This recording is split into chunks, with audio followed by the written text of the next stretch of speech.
Greetings everyone and welcome. It is Q&A time for July 2024. Super excited about the questions this month. Thank you guys so much. If you are new to the Q&As, I post a question call on the 20th of every month over on our Patreon community. You have a few days to post your questions, anything goes, and then you'll see the answers right here on a video. Sometimes I don't get to all of them on video, but all of them get answered. So let's get started. First one, Chris asking about herbal and allopathic medicine coexisting. Okay, so this is definitely like a hot topic, especially where there are people like Chris mentioned in the question who are very black and white, like only this or only that. Personally, just so you have some transparency in how I'm going to answer this question, I am very black and white in certain ways and not in others. For example, I don't work with pharmaceutical medication. That's a personal choice. I have done it in the past. Actually working with pharmaceutical medication is part of what drove me to explore herbal medicine back in my late teens. So I won't take an Advil. I don't take aspirin. I wouldn't take a painkiller. I haven't been faced with needing to do any kind of like chemical anesthetic or anything. I'm not really sure how I feel about that right now, but definitely no pharmaceuticals for me.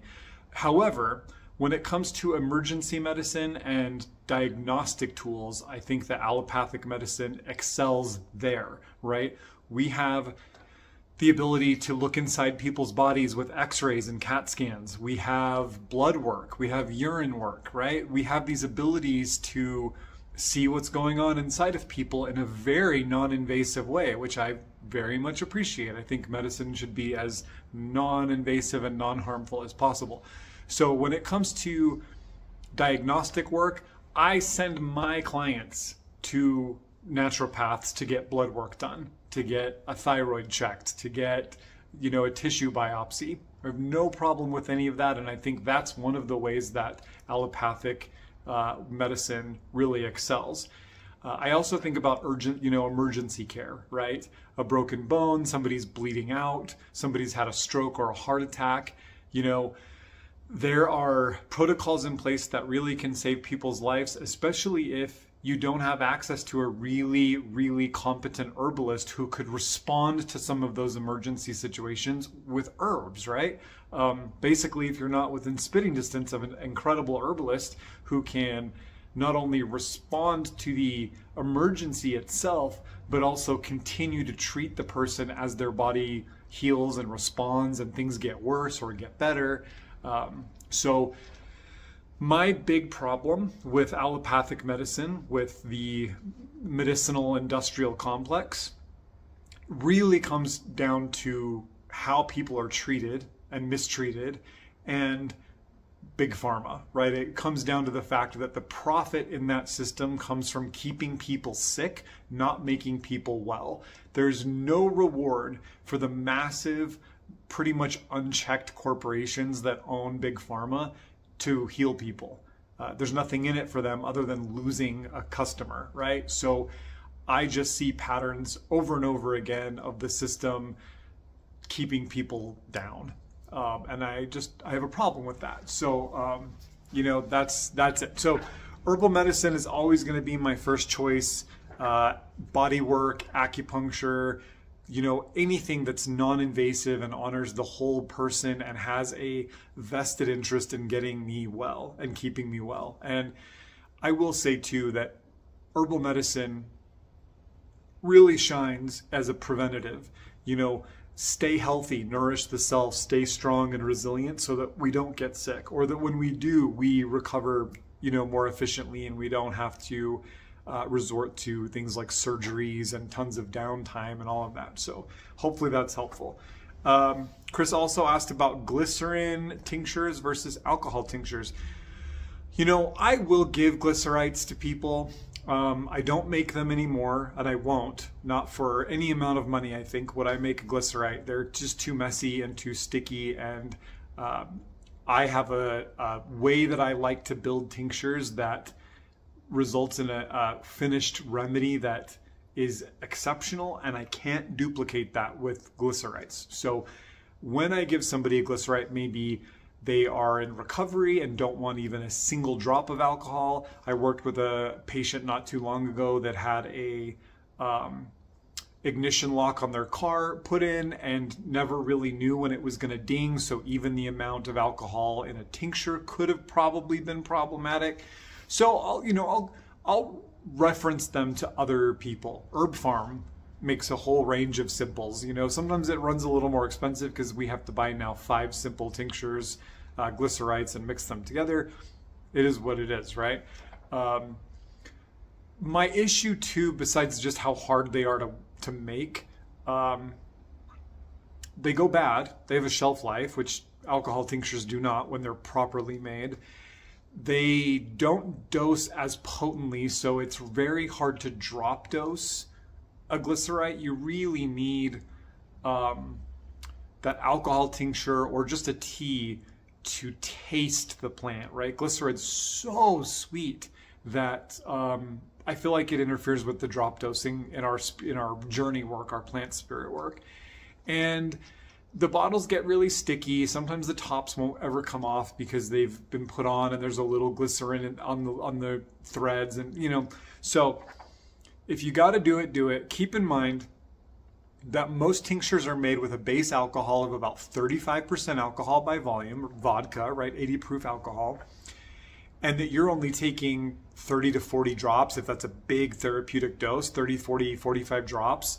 And so of that dropper full, only a third of that is actually alcohol. And that's about the same amount of alcohol content as a ripe banana, right? So in a normal adult person, I don't worry about giving somebody tinctures throughout the day. If there's problems, you run your tap water until it gets steaming hot into a cup, just 2 or 3 ounces. You put your tincture into that, you let it sit 10 minutes. Most of that alcohol is going to evaporate off. I'd say at least 60 to 80% of it. And then you drink it, or you mix it with a little juice so that you don't actually taste the alcohol, which is sometimes the trigger for people. Or we do tea, or sometimes we do capsules, or tea pills, so that we can just avoid all of that altogether. So good question. Something fun to think about. If you want to learn how to make glycerites and all of that, Chris also asked about face creams, which I don't know a lot about. I do a lot of facial oils. I do oil cleansing and all that. Highly suggest James Green's book, The Herbal Medicine Maker's Handbook, right? Best of the best. Sharon asked about faith. I love this question, right? Because I struggle with this. I was actually thinking about doing a blog post or a vlog post about this, and I might still do that. Sharon brings up these very interesting and very important points that when we're communicating with the plants, or we're working with our ancestors or deities, and we don't have any capital P hard scientific proof of anything that we're doing, is real. And I love that Sharon brought up the download stuff, that we have these experiences that for us are incredibly edifying, and they mean something, and they speak directly to our process, which I think on some level we could say is very much proof. But Sharon also brought up, there's that part of our mind that will say, well, of course you had this thing come up that's relevant to you because you made it up in your head, right? All of this is coming out of your own head. So there's two angles to this. One of them is me playing the devil's advocate a little bit, which is it doesn't matter, right? If it's all fake, if there's medicine in it and it's helpful and it's, it adds to your life, who cares if the voice comes from outside or inside, right? So there's that perspective. That is not my perspective, but it's a perspective that sometimes when I get really wound up, I remind myself, who cares? I have notebooks and notebooks and notebooks and notebooks full of realizations and ahas and downloads and teachings that I believe came directly from my allies, things that I don't believe I ever would have thought on my own. And they've added so much to my life. So I just say, look, if it's all coming from some part of my consciousness that I can only access through these ritual ways, cool. That's cool. So you shut the voice down that way. That inner critic, that inner saboteur is a big beast for us to battle in this life. The other thing is that it is real, and we do have to cultivate some kind of faith. And I think this idea of faith is like knowing that the things that have happened are meaningful for you, and the information that you've been given has been transformative and harmonizing for you, and that we don't really owe it to anybody to prove anything, right? I think that's part of where that like chatter comes from, is like, oh, if I had to show my work on this, it would be impossible. Yeah, it would be, right? But showing your work on love or electricity can also be pretty difficult. So that's also a thing. We come to these times too in the practice, whatever your practice is, it doesn't matter, where things get quiet, where we plateau. This is something that I just went through, which is what I was going to talk about in another video. So I'm just going to talk about it here. Where things get quiet or they plateau or there's nothing grandiose happening. We have to remind ourselves, especially with the old gods, sometimes no news is good news, right? If you're not getting big revelations and downloads and visions all the time, you're not doing anything wrong. Sometimes that's like, cool, you're in a good rhythm, stay in the rhythm. And when things need to come in, they'll come in because you're showing up and doing your thing every day, right? When things get quiet for me, I panic a little bit, and I'm learning to deal with that. Lyndon has taught me, a big part of my work with Lyndon this year has been to teach me that we can problem solve and explore and study and research and figure things out and teach and experiment and fail and succeed, all while being at peace, all while being calm. My nature is to stress out, right? And to get stressed out and to lose sleep and to try to figure everything out with stress. But I don't have to be stressed. It's not a necessary ingredient for getting somewhere. So Lyndon has very, very much been a big, advocate for me this year of like, hey, just chill out, you can be calm and everything works out. So things can get calm or quiet, which can trigger us to lose faith or wonder what we're doing and if we're crazy. And sometimes big things happen too, and we go, I feel a little nuts because of that. And sometimes we're good, we're like in a good way, and things are happening and the downloads are there, and things, we feel like we're taking steps every day further down whatever that path is to whatever that goal is.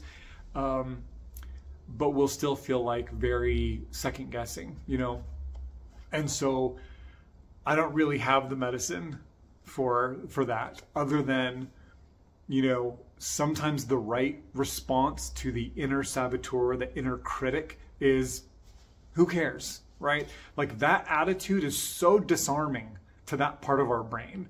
That attitude of like, I don't care, really takes the wind out of the sails of that ship, right? Because you're saying, whether this is coming from the plant spirit or the deity or the ancestor outside of me into me, or whether my relationship, my open engagement with them in this moment has woken something up within me, within my consciousness, out of my bones, I don't care. The end goal is the same, right?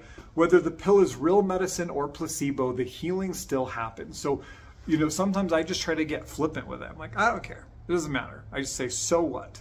So what, so what, so what? Until I get back to what is so, right? You say, so what, to get to what is so.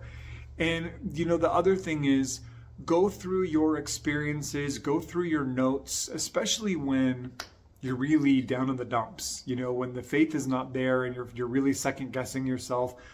Go back to times when you were plugged in and really good, back in your journal, back in your notes, back to a plant you were working with or a time, and re-engage with that material.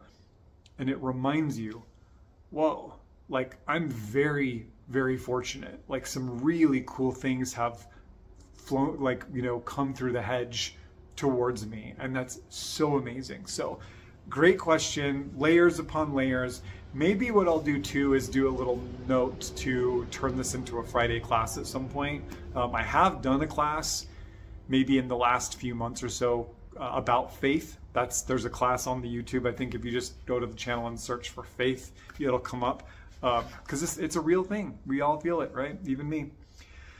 Lanny asks about amulets versus sachets. So first, for folks that are doing the plant spirit journey this month with, or well, I should say next month, August, with oak, I've created an extra special supplemental booklet on working with oak amulets, which you then, of course, can apply to any other plant or animal or whatever. So the difference is that with sachets, we're doing a lot, right? We're sewing and choosing color and tying knots, and maybe you're really, you know, creative and you're doing some embroidery, or you're tucking in a written charm along with that plant material. So the resulting sachet is actually of your making, right? That came out of your opposable thumbs.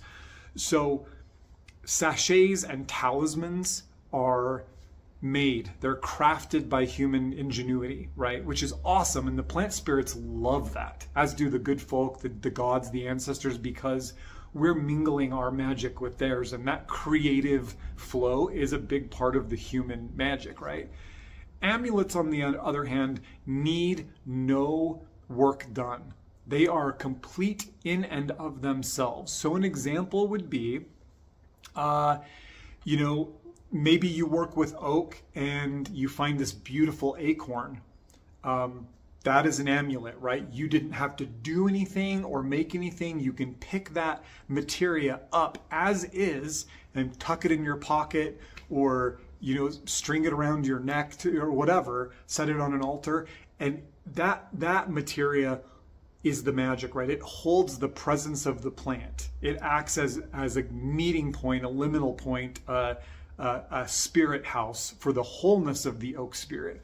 In the supplemental, I also have photos in there of rose hips, which are beautiful amulets. And another thing I think about is every year when I do a little work in the spring with birch, that birch will shed bits of their bark. And so picking up, you know, one little piece of that bark off the ground to represent birch and the pages of books of wisdom, which shares an etymological root with birch, it's done. You don't have to do anything to it. You just hold that, wear that, carry that, place that.